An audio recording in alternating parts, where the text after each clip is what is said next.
มึงสำเนียงเขาได้อ้าวสวัสดีทุกคนครับกายเราตะเย่งวันนักเล่นเชียร์ปอนกระนงเนาะก่อนหนึ่งพิวแล้วก็หอมมีเนื้อเด็ดเดียกันนะแน่เลยนะเจ้าlà muốn ngầu rồiนะตาเตียเลี้ยงแน่เลยที่พอจะคุยมึงเอาเชื่อแช่กับมึงเอาทำแต่เราแต่ตอมนะชาแน่แล้วนะซึ่งโมให้ได้กลนตัวแปลงหนูเดิมไปต่อยเราตะเย่มีก็โกนเชียร์เลยแต่เหยาก็แควประโมซาตายนะแควเลยประโมซาตายนะแควยี่บองหมดกละกินโซดสิเลยเชียร์ก็รักแกะฮันนี่ในนะวันนี้มากินข้าวเหมือนเดิมครับเนื้อเด็ดเดียครับน้ำพริกปลาครับมีผักมานิดหน่อยครับแล้วก็อันนี้คือน้ำเต้าครับแกงน้ำเต้านะครับใส่อะไรกระเทียมแล้วก็พริกไทยดำครับจะออกซ่าๆหน่อยครับอร่อยครับ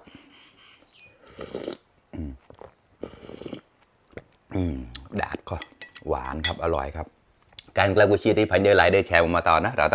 ต่อถึงลิงเชียนกับหมูจอดนะก็เดี๋ยวกุยปานเจ้าในเจ้าเขาได้แขวนอย่างนี้นะแขวนเลยเชี่ยเราว่าเราได้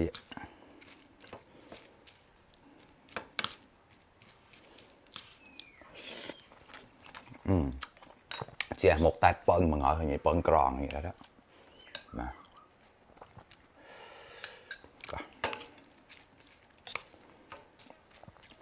ก่อนน้ำส้มฮามูแล้วท่านเนี่ยคนไทยเขาเรียกว่าอะไรเขาไม่รู้ว่าลูกอะไรนะภาษามอญก็จะเรียกว่าฮามูนะฮามูแต่คนไทยไม่รู้เขาจะเรียกว่าลูกอะไรมันจะออกฝาดนิดๆนะจะออกเปรี้ยวแล้วก็ฝาดครับมาครับเพื่อนๆกล้าดักละอร่อย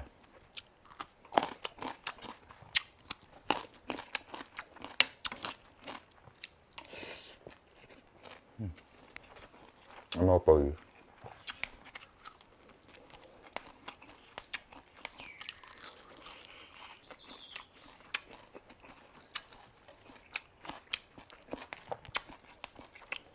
ยอดมะตูมครับ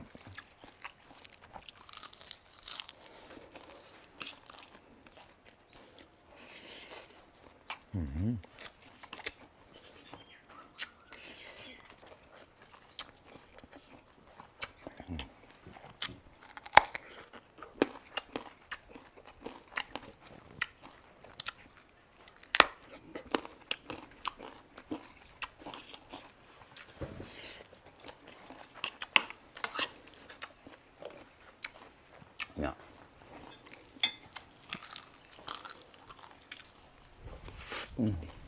รสชาติดี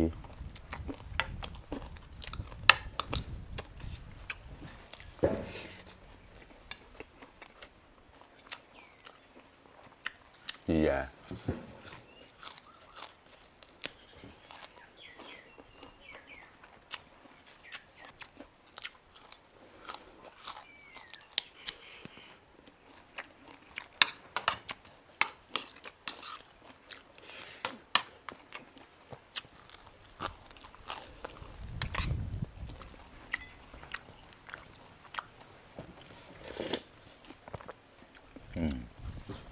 ขอ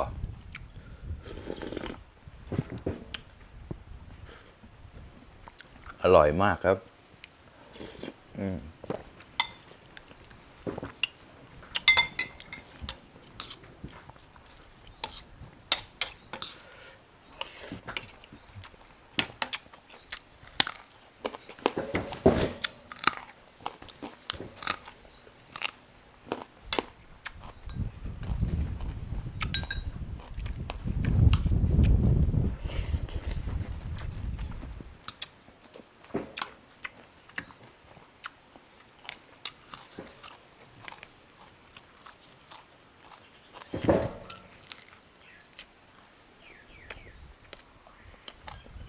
กรองครับ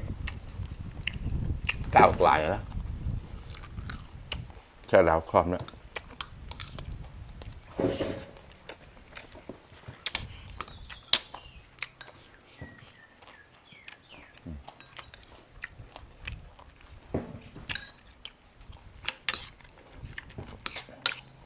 มากับเพื่อนๆมากินข้าวด้วยกันครับแล้วก็เชียนกับหมูจอดถ้าเราแกะข้อมาก็เดี๋ยวเดินเฉยนะเชียร์ขบข้อละ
คอ